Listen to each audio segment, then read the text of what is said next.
Hello everyone, welcome to our Let's Play series of Torment, Tides of Numenera. This is Colonel RPG as usual, and I'm very happy that you chose to join me today here in the heart of the Bloom.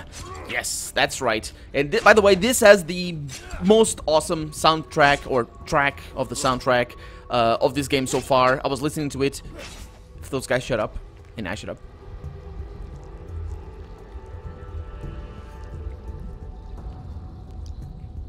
Isn't it awesome?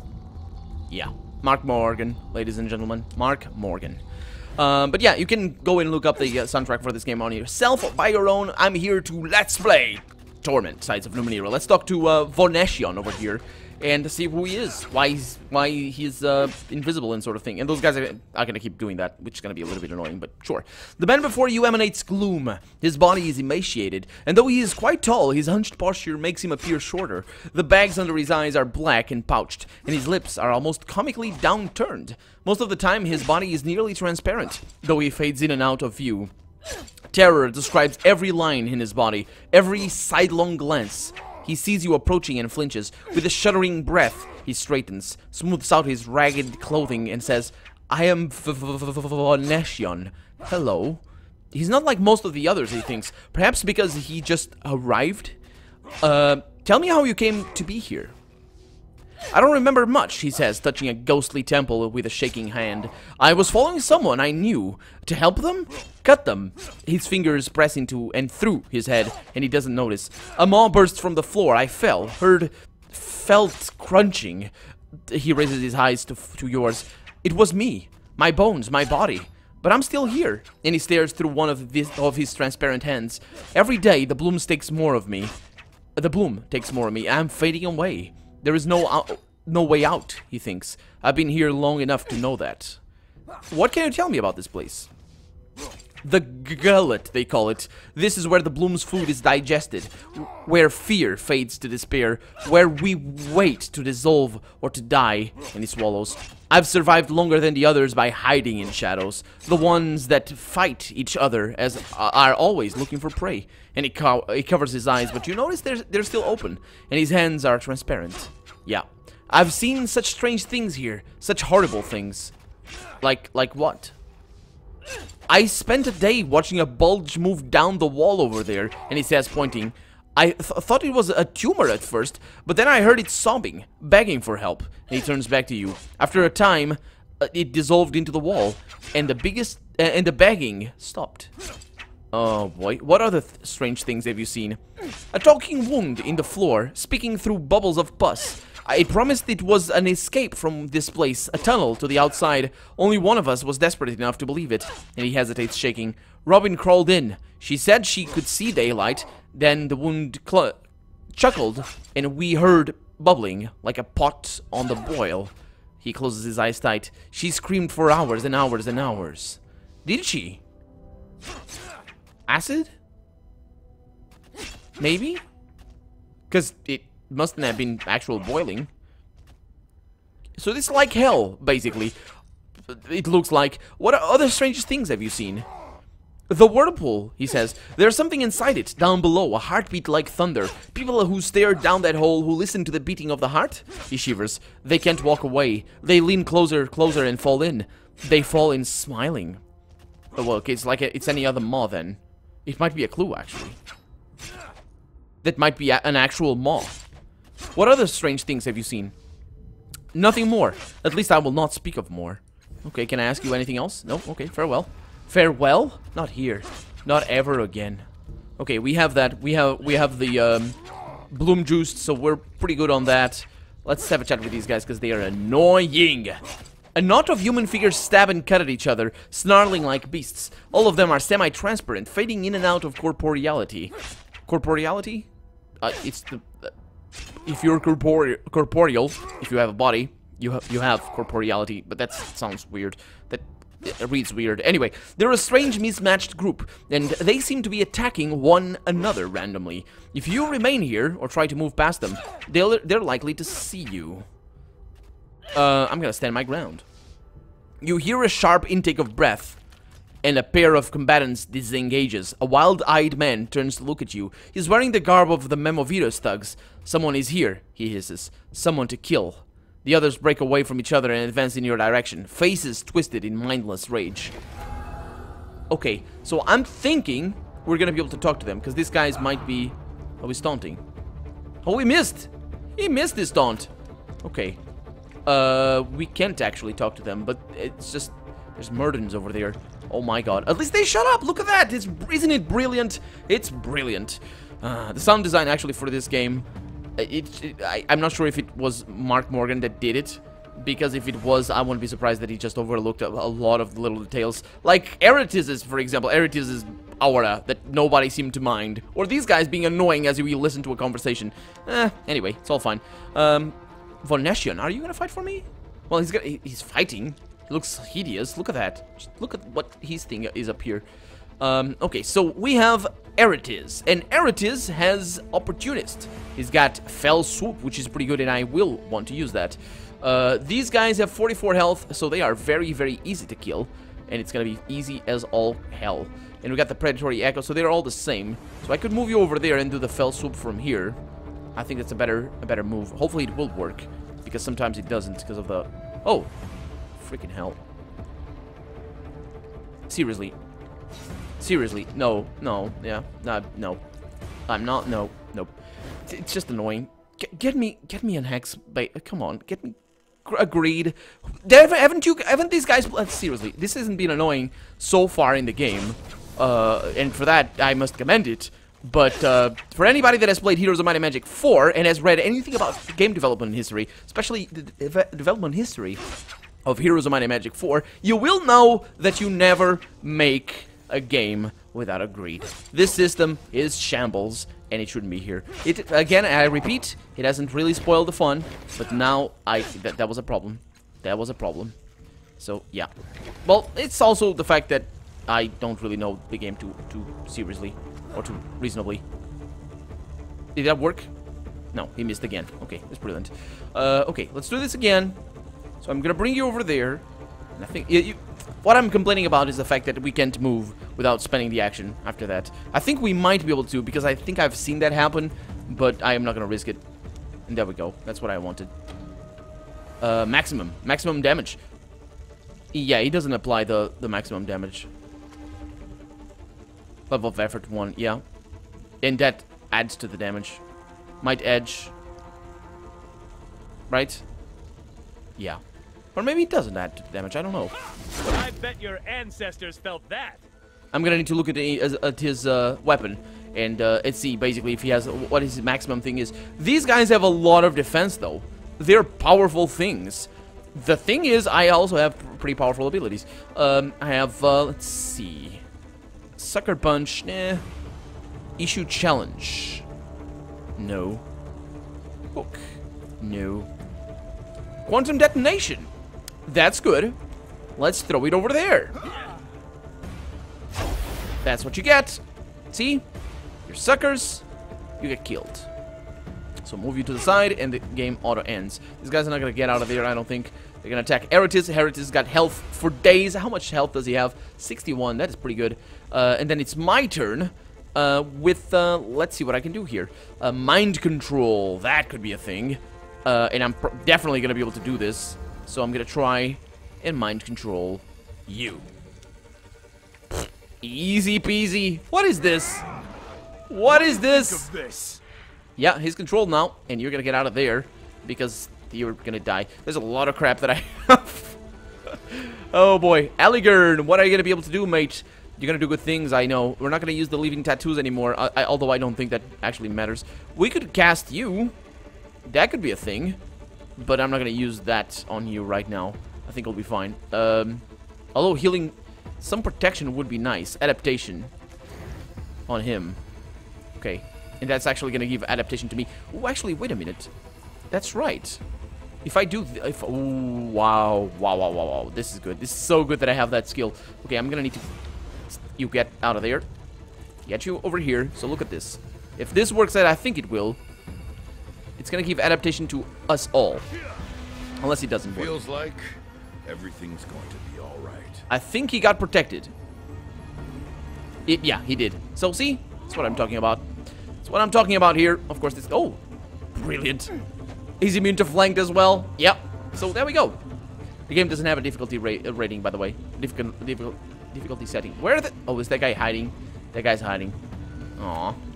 That's kind of not good. Let's get another fell swoop over here. Well, I probably need to move to get a proper fell swoop. Press escape because of reasons. Can I go over there? There we go. Probably not going to be able to... Oh, I will be able to do this. Fantastic. I bet your ancestors felt that. Well, he definitely did. Let's get you... Eratis to attack over there. 100%. He does a lot of damage. 7 plus 12. What a shame. That is crazy with that weapon. It's because of the transdimensional damage as well. Oh, come on. Oh, no, he's attacking him still. Okay. Then I'm good to go. I could attack you, but I'm not even gonna bother. I'm just gonna stay back here.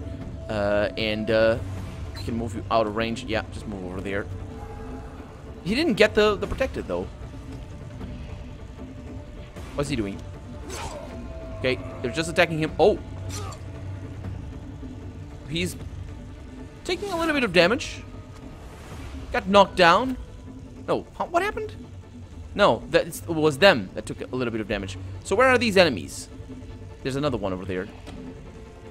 Well, actually, I don't need to do this. I can do just this. A little bit of extra damage. It's gonna hit 2 people.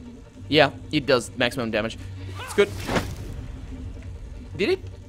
I don't think it did. I'm pretty sure it didn't. It's kind of tricky to see. Oh, no, it didn't. There was nobody over there. So you're gonna die now. That's what you get. Ooh, looks like that hurt. It did. Where's the other guy? Okay. Move yourself over there. Never felt better than I do right now. Can you shoot him? Out of range? No? Okay. Go with the necessary. Transdimensional. On his face. Yup. No cost. You dare strike me? Yeah, it kind of happened. Didn't it? Didn't it now?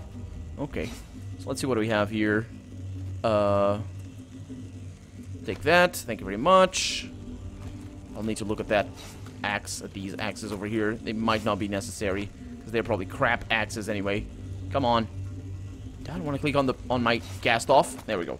Okay, so let's see about these axes. They are decent medium melee weapons. Not terrible. Not terrible. Elegant, what do you like about this? 4 plus maximum. Yeah. This one is better than yours. Yeah, go for it.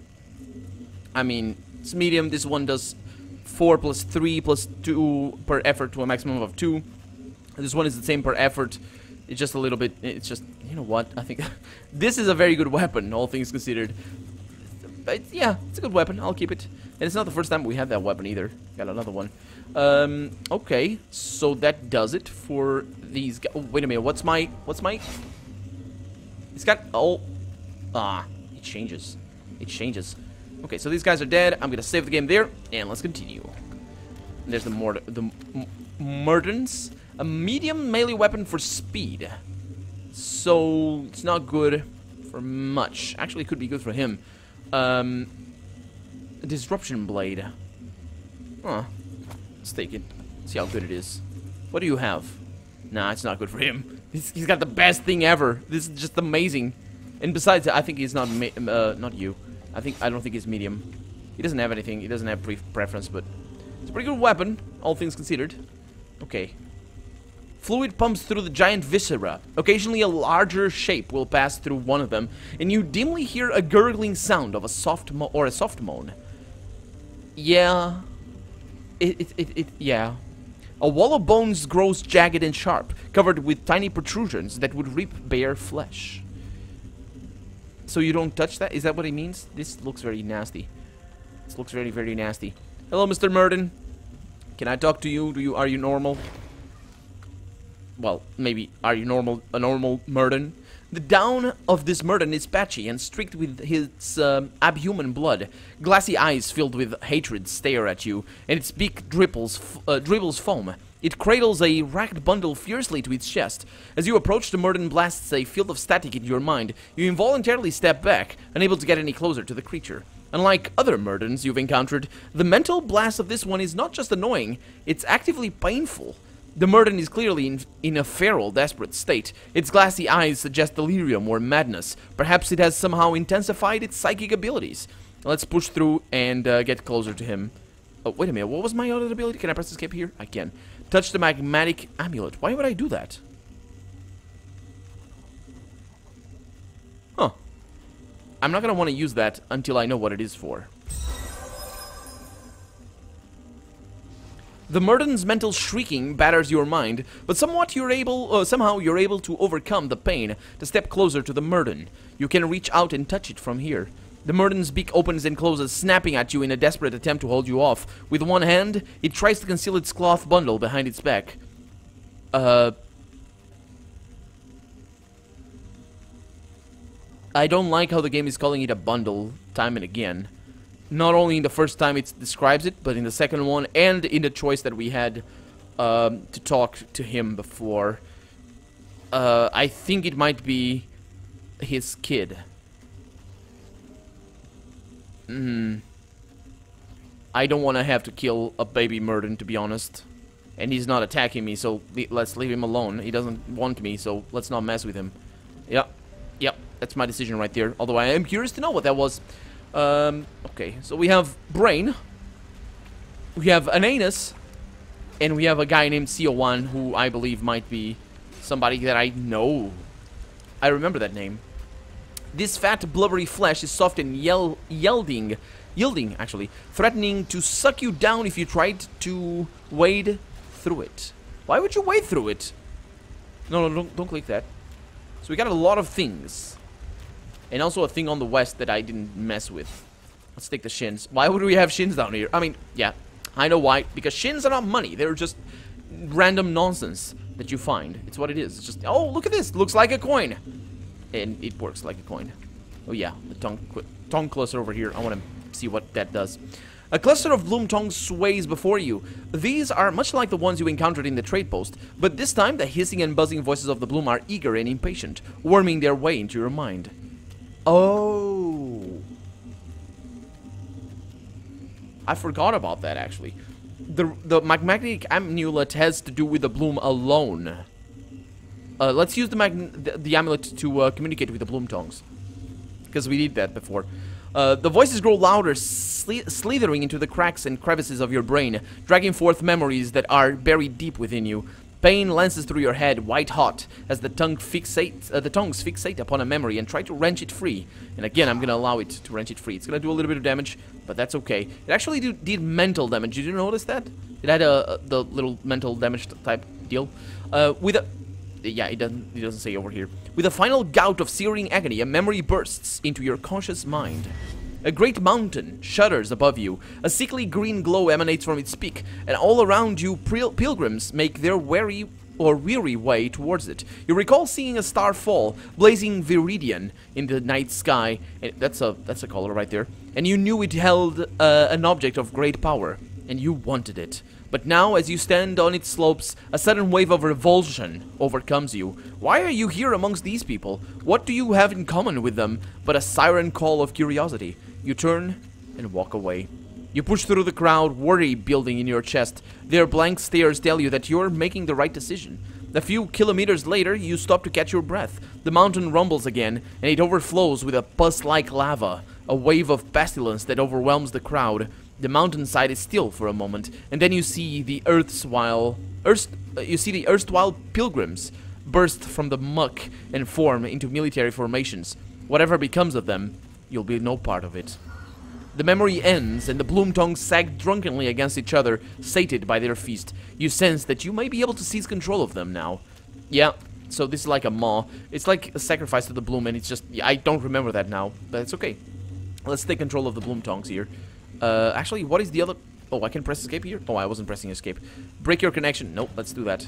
Let's sacrifice a little bit of intellect pool right there. You reach out across the barrier that separates your consciousness from that of the tongues. They try to resist, but your mind is stronger, and you silence them. As long as you maintain your connection, they are yours to command. This cluster of tongues is another tiny locus of the Bloom's consciousness, extending throughout this chamber. Beyond that, their influence fades, but they control most of what happens here. And now, by extension, so do you. Okay, I can kill the Murden. That's an interesting thing. Try to sense what's happening outside this chamber. The roots of these tongues extend beyond the limit of this chamber, where they are joined by countless more. Twisted and knotted together, they chitter and screech in a million little voices, snaking down towards something else, a vast, unfathomable presence that subsumes them all. Subsumes? Yeah. A great pounding noise rises from the place where they converge, lighting up all the nerves in your body with every thunderous beat. Whatever it is, it's very close. So I could go back if I wanted to. Let's reopen the portal. You call the portal that we came from. You call upon the alien perceptual organs that are strewn throughout the chamber, pulsing sacks of blubber, hollow protrusions of bone, and wriggling tubules that see, as it were, into other dimensions. None of them detect any sign of the portal that brought you here. The secret maw has closed, or itself hidden perhaps, and you cannot go back the way you... or hidden itself, I should say, and you cannot go back the way you came.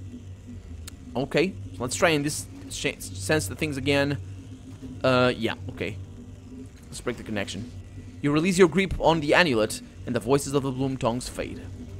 So, I thought this would open something to the east, because we saw, like, a little mouth thing down southwest of here, or where we are. But I'm not gonna kill that Murden. Let's see what this is.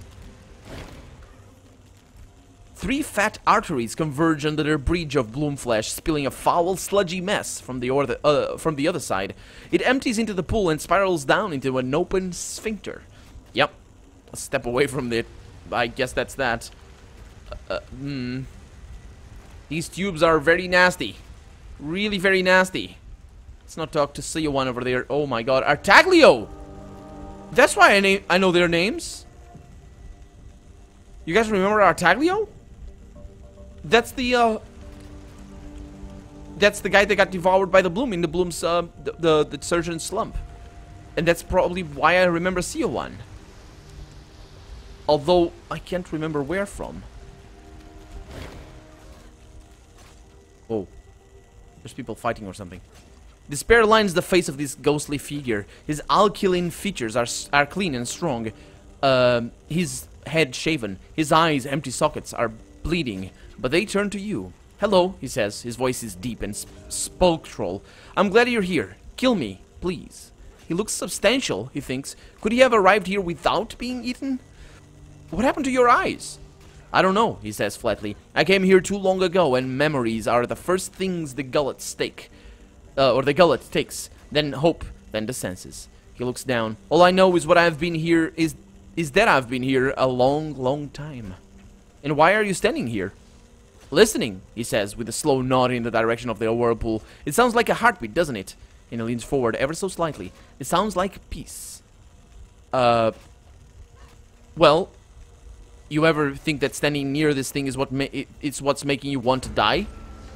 He goes still for a moment, considering your words. Perhaps, he says at last. Or perhaps it's the fact that I'm trapped here, and I'll never escape until I'm dead. Never ever escaped until I'm dead. But have no fear. I'm not giving myself to whatever is down there. And he leans away from the whirlpool ever so slightly. I've seen what happens to those who throw themselves into those waters. His mouth twists. They're torn apart. But they don't die. They live on as part of the Bloom. We hear them weeping sometimes. Or screaming. So that's what the voices are. So why do you want me to kill you? He looks at you shocked and speaks slowly. Why do I want you to kill me? Are you completely blind? Look around you. Well, are you completely blind? Says the guy with the bleeding eyes.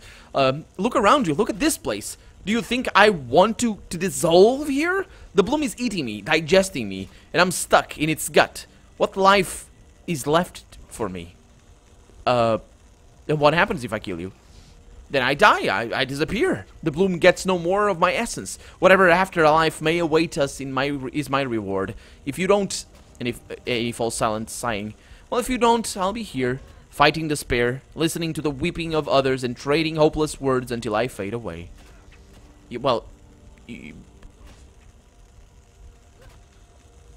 Let's try to slash his throat with a transdimensional scalpel. It seems like a pretty straightforward choice over here. I kind of wished I could say something, but let's go for it. As the blade passes through his flesh, a look of surprise crosses his face. The scalpel cuts deeply into his insubstantial trachea, and a spray of horrifyingly substantial blood spews from the wound. Even as he fades away, Siowan finds a way to smile. My thanks. And he's off. Now, who's making this racket? I hate people fighting. Seriously, it's more of those guys. It's more of those crazy people that are just love fighting.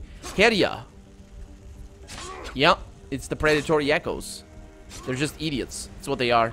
Okay, well, we're gonna deal with those idiots on the next episode. For now, I'm Colonel RPG, and this has been Torment, Tides of Numenera. I really hope you've enjoyed it, and if you did, go ahead and leave a comment, like the video, but above all, thank you so much for watching, and I hope I'll see you next episode. Bye-bye.